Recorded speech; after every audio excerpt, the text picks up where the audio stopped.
നിങ്ങൾ digital marketing പഠിക്കാൻ passionate ആയിട്ടുള്ള ഒരാളാണ്, അതല്ലെങ്കിൽ നിങ്ങളൊരു ബിസിനസ് ഓണറാണ്, ഡിജിറ്റൽ മാർക്കറ്റിംഗിനെ കുറിച്ച് അറിയുകയും പഠിക്കാനും ചെയ്യാനും നിങ്ങൾക്ക് താല്പര്യമുണ്ട്. അങ്ങനെ ഒരാളാണെങ്കിൽ നിങ്ങൾ ഈ കാണുന്ന വീഡിയോ നിങ്ങൾക്ക് ഇനി അങ്ങോട്ടേക്ക് കാണാൻ പോകുന്ന ഒരു 50 വീഡിയോന്റെ ഒരു ഇൻട്രൊഡക്ഷൻ വീഡിയോ ആയിരിക്കും. വളരെ കുറച്ച് ഡിജിറ്റൽ മാർക്കറ്റിംഗിന്റെ വീഡിയോസ് മാത്രമേ ഉള്ളൂ, പക്ഷെ അത് ലാർജ്ലി 10-15 മിനിറ്റ് മാത്രം നീണ്ടു നിൽക്കുന്ന വീഡിയോസുകളാണ്. അതുകൊണ്ട് ഈ ഒരു വീഡിയോ എന്ന് പറയുന്നത് എനിക്ക് ഇതിന് മുൻപ് ചെയ്തിട്ടുള്ള 3-4 വീഡിയോയിൽ വന്നിട്ടുള്ള കമന്റുകളുടെ അടിസ്ഥാനത്തിലും അവരുടെ ആഗ്രഹത്തിന്റെ അടിസ്ഥാനത്തിലും ഒരു കംപ്ലീറ്റ് സീരീസ് ഓഫ് ഡിജിറ്റൽ മാർക്കറ്റിംഗിന്റെ കോഴ്സാണ്. ഇത് 10 മൊഡ്യൂൾ ഉണ്ടാവും. ആ 10 മൊഡ്യൂളിൽ ഓരോ മൊഡ്യൂളിലും 5 മുതൽ 6 വീഡിയോ വരെ നീണ്ടു നിൽക്കുന്ന ഒരു കംപ്ലീറ്റ് ഡിജിറ്റൽ മാർക്കറ്റിംഗിന്റെ മാസ്റ്റർ ക്ലാസ് ആണ് ഞാൻ ഇവിടെ യൂട്യൂബിൽ ഫ്രീ ആയിട്ട് നിങ്ങൾക്ക് തരുന്നത്. അപ്പോൾ നമുക്ക് ഒരുമിച്ച് പഠിക്കാം. എനിക്കറിയാവുന്ന പോലെ നിങ്ങൾക്ക് ഞാൻ പഠിപ്പിച്ചു തരാനും ശ്രമിക്കാം. അപ്പൊ ആരാണ് ഞാൻ എന്നുള്ളൊരു ചോദ്യം ഉണ്ടാവും. എന്റെ പേര് ഗ്രേസ് എന്നാണ്, ഗ്രേസ് പി ജോൺസ്. ഞാൻ founder and CEO of Grographs business academy and Grographs digital solutions. ഏകദേശം ഒരു 6 വർഷമായിട്ട് ഞാൻ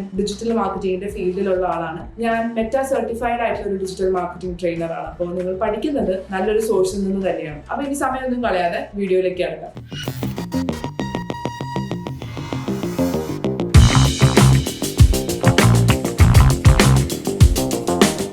ഇത് നിങ്ങളുടെ ഒരു ഇൻട്രൊഡക്ഷൻ വീഡിയോ ആയിരിക്കും. നമ്മൾ അങ്ങോട്ടേക്ക് എന്തൊക്കെയാണ് പഠിക്കാൻ പോകുന്നത് എന്നുള്ളതിന്റെ ഒരു ബേസിക് ഗൈഡ് ലൈൻ, ഒരു ആകത്തുക എന്നൊക്കെ പറയില്ലേ, അങ്ങനെ ഷെയർ ചെയ്യുന്ന ഒരു വീഡിയോ ആണ്. നമ്മൾ എന്തൊക്കെയാണ് ഇനി പഠിക്കാൻ പോകുന്നത്, നിങ്ങൾ എന്തൊക്കെ കാര്യങ്ങൾ ശ്രദ്ധിക്കണം, ഈ വീഡിയോകൾ ഇനി അങ്ങോട്ട് കണ്ടുവരുമ്പോൾ നിങ്ങൾക്ക് എങ്ങനെ ഇത് കുറച്ചുകൂടി നല്ല എഫക്റ്റീവ് ആയിട്ട് ചെയ്യാം എന്നുള്ള കാര്യങ്ങളൊക്കെ ആയിരിക്കും ഈ വീഡിയോയിൽ ഞാൻ പറയാൻ പോകുന്നത്. നമ്പർ 1, നിങ്ങൾ വീഡിയോസ് കാണുമ്പോൾ ഒപ്പം നോട്ട് ചെയ്യാൻ ഒരു നോട്ട്ബുക്ക് ഇതിന് വേണ്ടിയിട്ട് കരുതുക. ആൻഡ് നമ്മൾ ഓരോ മൊഡ്യൂളിന്റെ അവസാനത്തിൽ നമ്മുടെ സിലബസ് എങ്ങനെയാണ് വരുന്നതെന്ന് വെച്ച് കഴിഞ്ഞാൽ അതിനനുസരിച്ച് നിങ്ങൾ ആ ടൈറ്റിലും ഒപ്പം നമ്മൾ അന്ന് എന്താണോ പഠിക്കുന്നത് അത് കറക്റ്റ് ആയിട്ട് ഒന്ന് പഠിച്ചു നോക്കുക. അതിനുശേഷം ഇത് പ്രാക്ടിക്കലി ചെയ്തു നോക്കുക. ഞാൻ അതിന് എല്ലാ ദിവസവും പ്രാക്ടിക്കൽ അസൈൻമെന്റ് കൂടി നിങ്ങളുടെ അടുത്ത് പറയാം, അത് നിങ്ങളൊന്ന് ചെയ്തു നോക്കുക. അപ്പോൾ ആദ്യത്തെ കാര്യം നമ്മൾ ഇന്ന് നോക്കാൻ പോകുന്നത്, നിങ്ങൾ ഈ വീഡിയോ കാണുമ്പോൾ ശ്രദ്ധിക്കേണ്ട ഒരു കാര്യത്തിനെ കുറിച്ച് പറയാനാണ്. ആദ്യം നമ്മൾ നോട്ട്ബുക്കിനെ കുറിച്ച് പറഞ്ഞു. 2, ഓരോ മൊഡ്യൂൾസിന്റെ അവസാനം നിങ്ങൾ ഇതിന്റെ ഡിസ്ക്രിപ്ഷൻ ബോക്സ് ചെക്ക് ചെയ്യണം. അതുമായിട്ട് റിലേറ്റ് ചെയ്തിട്ട് നിങ്ങൾക്ക് free and paid certificates best ആയിട്ടുള്ള ഓപ്ഷൻസ് ഏതൊക്കെയാണെന്നുള്ളതിന്റെ ലിങ്കും ഞാൻ കൊടുത്തിട്ടുണ്ടാവും. ഈ വീഡിയോ കണ്ടതിന് ശേഷം ഇത് പ്രാക്ടിക്കലി ചെയ്ത് നോക്കുക. പ്രാക്ടിക്കലി ചെയ്ത് നോക്കിയതിനു ശേഷം ഇതിന്റെ ഫ്രീ സർട്ടിഫിക്കേഷൻസ് പോയിട്ട് ചെയ്ത് നിങ്ങൾ സർട്ടിഫിക്കറ്റ്സ് സ്വന്തമാക്കണം. ഇതെന്തിനാന്ന് വെച്ച് കഴിഞ്ഞാൽ നമുക്ക് സ്കില്ല് മാത്രം പോരാ, ചില സമയങ്ങളിൽ സർട്ടിഫിക്കറ്റ്സ് ഡിമാൻഡ് ചെയ്യുന്നിടത്ത് നിങ്ങൾക്ക് സർട്ടിഫിക്കറ്റ്സ് പ്രൊഡ്യൂസ് ചെയ്യാൻ പറ്റണം. അപ്പൊ ഇതിന്റെ ലിങ്കുകളും ഞാൻ എന്തായാലും എല്ലാ വീഡിയോസിന്റെയും അവസാനം അല്ലെങ്കിൽ ഡിസ്ക്രിപ്ഷൻ ബോക്സിൽ എന്തായാലും ഇതിന്റെ ലിങ്ക്സ് ഉണ്ടാവും. ഓരോ വീഡിയോയ്ക്കും കറസ്പോണ്ടിങ് ആയിട്ട് വരുന്ന കോഴ്സസ് ഏതൊക്കെയാണെന്നുള്ളത്, അല്ലെങ്കിൽ ഒരു 1000 അല്ലെങ്കിൽ 2000 രൂപ താഴെ വരുന്ന കോഴ്സസിന്റെ ലിങ്ക് കൂടി ഞാൻ അതിന്റെ ഒപ്പം കൊടുക്കും. ഞാൻ കൊടുക്കുന്ന ലിങ്കുകളെല്ലാം മോസ്റ്റ്ലി എനിക്കോ അല്ലെങ്കിൽ ഞാൻ എന്റെ ടീമിനോ സജസ്റ്റ് ചെയ്തിട്ടുള്ള കോഴ്സസ് ആയിരിക്കും. അപ്പൊ അതുകൊണ്ട് അത് നല്ല കോഴ്സസ് ആയിരിക്കും. 3-ാമത്തെ കാര്യം, നിങ്ങൾ ഈ വീഡിയോ കാണുമ്പോൾ നിങ്ങൾ ഇത് വളരെ പ്രാക്ടിക്കലി ഇതിനെ അപ്രോച്ച് ചെയ്യാൻ ശ്രദ്ധിക്കുക. വീഡിയോ വളരെ ടെക്നിക്കൽ ആയിട്ടായിരിക്കും ചില കാര്യങ്ങൾ പറയുന്നുണ്ടാവുക, സ്കിപ്പ് ചെയ്യാതെ കാണാൻ നോക്കുക. ഒപ്പം ഇത് പ്രാക്ടിക്കലി നിങ്ങൾ ചെയ്ത് നോക്കുക. എല്ലാ കാര്യങ്ങളും പ്രാക്ടിക്കലി ചെയ്ത് നോക്കിയാൽ മാത്രമാണ് നിങ്ങൾക്ക് ഒരു പോർട്ട്ഫോളിയോ ബിൽഡ് ചെയ്യാനും പറ്റുള്ളൂ. അപ്പൊ പോർട്ട്ഫോളിയോ ബിൽഡിങ്ങിനെ കുറിച്ചിട്ടുള്ള ഒക്കെ വീഡിയോസ് വരുന്നുണ്ടാവും. അപ്പൊ ഇതിന്റെ ഇൻട്രൊഡക്ഷന്റെ ഭാഗമായിട്ട് നിങ്ങളൊരു ബിസിനസ് ഓണർ ആയിക്കോട്ടെ, നിങ്ങളൊരു ഫ്രീലാൻസർ ആയിക്കോട്ടെ, നിങ്ങളൊരു കരിയർ സ്വിച്ച് ചെയ്യാനുള്ള ആളുകളായിക്കോട്ടെ, ഫസ്റ്റ് ഓഫ് ഓൾ നിങ്ങൾ ചെയ്യേണ്ടത്, നിങ്ങൾ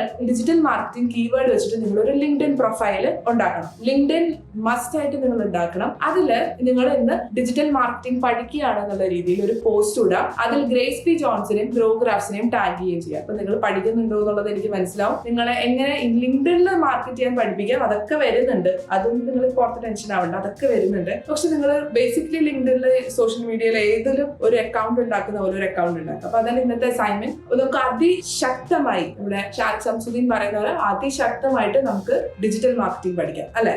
ഫസ്റ്റ് മോഡ്യൂൾ ഡെഫിനറ്റ്ലി ഇൻട്രൊഡക്ഷൻ ആണ്. അപ്പോൾ നമ്മൾ ഡിജിറ്റൽ മാർക്കറ്റിംഗ് എന്താണെന്നാണ് പഠിക്കാൻ പോകുന്നത്. നമ്മളിപ്പോൾ ഡിജിറ്റൽ മാർക്കറ്റിംഗ് നിങ്ങൾ എല്ലാവരും പഠിക്കാൻ പോകണം. പക്ഷെ എന്താണ് ഡിജിറ്റൽ മാർക്കറ്റിംഗ് എന്ന് അറിയാതെ നിങ്ങൾ ഡിജിറ്റൽ മാർക്കറ്റിംഗ് പഠിച്ചിട്ട് കാര്യമില്ല. സോ നമുക്ക് ഡിജിറ്റൽ മാർക്കറ്റിംഗ് എഴുതാം. എന്തുകൊണ്ടാണ് ഡിജിറ്റൽ മാർക്കറ്റിംഗ് ഇപ്പോൾ വളരെ പ്രോമിനന്റ് ആയിട്ട് വളരെ ആളുകൾ ഇങ്ങനെ എല്ലാവരും കൂടി ഓടിപ്പോയി പഠിക്കാൻ നിൽക്കുന്നതെന്ന് അറിയാമോ? നമ്പർ 1 ഇസ് കേരളം ഡെഫിനറ്റ്ലി ഒരു സർവീസ് ഓറിയന്റഡ് ആയിട്ടുള്ള ഒരു ഇൻഡസ്ട്രിയാണ്. അതുകൊണ്ട് തന്നെ സർവീസ് ഇൻഡസ്ട്രിയിൽ ലാർജ് നമ്പർ ഓഫ് ആളുകൾ വർക്ക് ചെയ്യുന്ന ഒരു സ്പേസ് ആണ്. അപ്പൊ നമ്മുടെ ഇവിടെ NRIs ഉണ്ട്, നമ്മുടെ ഇവിടെ മറ്റുള്ളവരെല്ലാം തിരിച്ച് നാട്ടിലേക്ക് വരുമ്പോൾ അവർ ബിസിനസ്സുകൾ സ്റ്റാർട്ട് ചെയ്യും. അതല്ലെങ്കിൽ നമ്മുടെ ഇവിടെ തന്നെ പലപ്പോഴും പല രാജ്യങ്ങളിൽ നിന്നുള്ള ആളുകൾ കേരളത്തിൽ നിന്നും ഇന്ത്യയിൽ നിന്നുമാണ് അവരുടെ സർവീസ് സെക്ടറിലേക്ക് ഔട്ട്സോഴ്സ് ചെയ്യുന്നത്. സോ ഇങ്ങനെയുള്ള കേസസ് വരുമ്പോൾ IT കമ്പനീസ് ലാർജ്ലി അവർക്ക് സർവീസ് ഓറിയന്റഡ് ഓറിയന്റഡ് ആയിട്ടുള്ള ആളുകളെയാണ് കൂടുതൽ ആവശ്യം. ബിക്കോസ് നമ്മളിവിടെ ബ്ലൂ കോളർ ജോബുകളൊന്നും പ്രിഫർ ചെയ്യാറില്ല. നമ്മൾ ലാർജ്ലി ഒരു വൈറ്റ് കോളർ ജോബിന്റെ ഫാന്റസിയിൽ ജീവിക്കുന്ന ആളുകളാണ്. നമുക്ക് ഏറ്റവും കൂടുതൽ ജോലി സാധ്യത അതുകൊണ്ട് തന്നെ കേരളത്തിൽ വരുന്നത് IT സെക്ടറിലാണ്. അതായത് MCA പഠിച്ചിറങ്ങുന്ന ആളുകൾ 5000 രൂപയ്ക്ക് വർക്ക് ചെയ്യുകയും 1 ലക്ഷം രൂപയ്ക്കും 50 ലക്ഷം രൂപയ്ക്ക് വർക്ക് ചെയ്യുന്ന സ്ഥലമാണ് കൊച്ചി എന്നൊക്കെ പറയുന്നത്. അപ്പോൾ ഡെഫിനറ്റ് ആയിട്ടും അതിന്റെ പ്രശ്നങ്ങളും അതിന്റെ സാധ്യതകളെ കുറിച്ചിട്ട് നമ്മൾ സംസാരിക്കേണ്ടതിരിക്കുന്നു. അപ്പൊ നമുക്ക് ആദ്യം തന്നെ ഡിജിറ്റൽ മാർക്കറ്റിംഗ് എന്ന് പറയുന്ന വേർഡ് എന്താണെന്ന് നമുക്കൊന്ന് ഡിഫൈൻ ചെയ്യാൻ നോക്കാം. ഡിജിറ്റൽ മാർക്കറ്റിംഗ്, അപ്പൊ ഇതിനകത്ത് 2 വാക്കുകൾ എല്ലാവർക്കും അറിയാവുന്ന പോലെ 2 വാക്കുകളാണുള്ളത്. ഡിജിറ്റലിൽ എന്തൊക്കെ വരും? ഡിജിറ്റൽ എന്ന് പറയുമ്പോൾ എനി ഫോം ഓഫ് ഇലക്ട്രോണിക് മീഡിയയെ നമുക്ക് ഡിജിറ്റൽ എന്ന് വിളിക്കാൻ പറ്റും. ഡിജിറ്റലില് എന്താണ് ആദ്യം വരുന്നത്? Social media.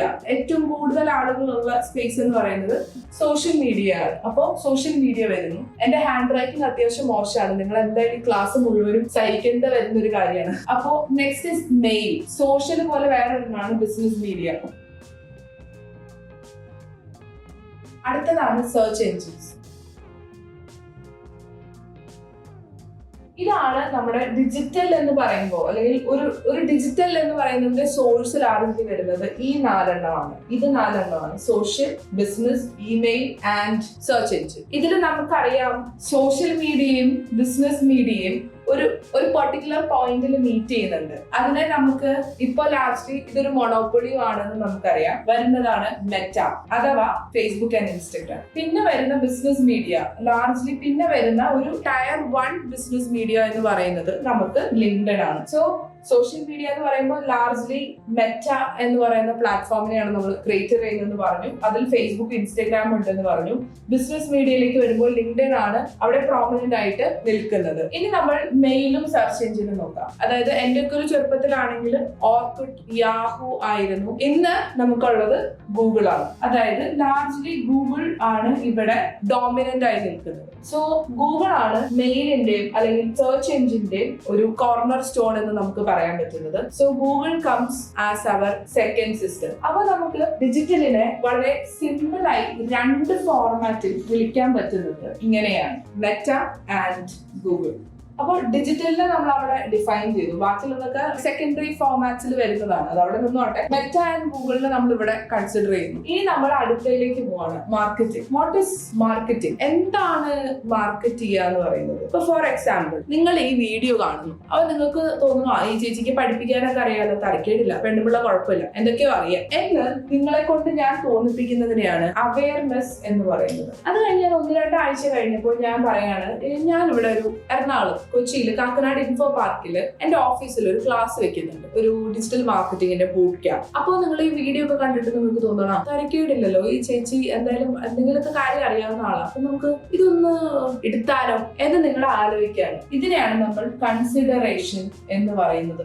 മൂന്നാമത്, നിങ്ങളിത് നിങ്ങളുടെ ഒരു ഫ്രണ്ടിനോട് പറയും. നിങ്ങൾ കൊല്ലത്തുള്ള ആളാന്ന് വിചാരിക്കും, കൊല്ലംകാരനാണ്. നിങ്ങളിത് നിങ്ങളുടെ ഫ്രണ്ടിനോട് പറയുന്നു. ഇപ്പൊ ഫ്രണ്ട് എത്രയാണ് അതിന്റെ റേറ്റ് എന്ന് ചോദിക്കണം. ഫ്രണ്ട് പറയുകയാണ്, എടാ ഇതിന് 2500 രൂപ ഫുഡ് അവർ തരുന്നുണ്ട്, 2500 രൂപയാണ് ഒരു 2 ദിവസത്തെ ക്ലാസ് എന്ന് പറയുന്നു. അപ്പോ നിങ്ങളുടെ ഫ്രണ്ട് പറയണ, വേണ്ടടാ പോണ്ടാന്ന് പറഞ്ഞു. പക്ഷെ നിങ്ങൾ വീണ്ടും ആലോചിച്ചു, നിങ്ങൾ എന്റെ അടുത്ത വീഡിയോ വന്നപ്പോ അതും കണ്ടു. അപ്പൊ നിങ്ങൾ പറയാണ്, അല്ല ഈ ചേച്ചിക്ക് എന്തൊക്കെയോ അറിയാം, ഞാൻ പോവാം എന്ന് നിങ്ങൾ തീരുമാനിക്കുന്നു. ഡിസിഷൻ. എന്റെ ഹാൻഡ് റൈറ്റിംഗ് മോശമായി വരുന്നു.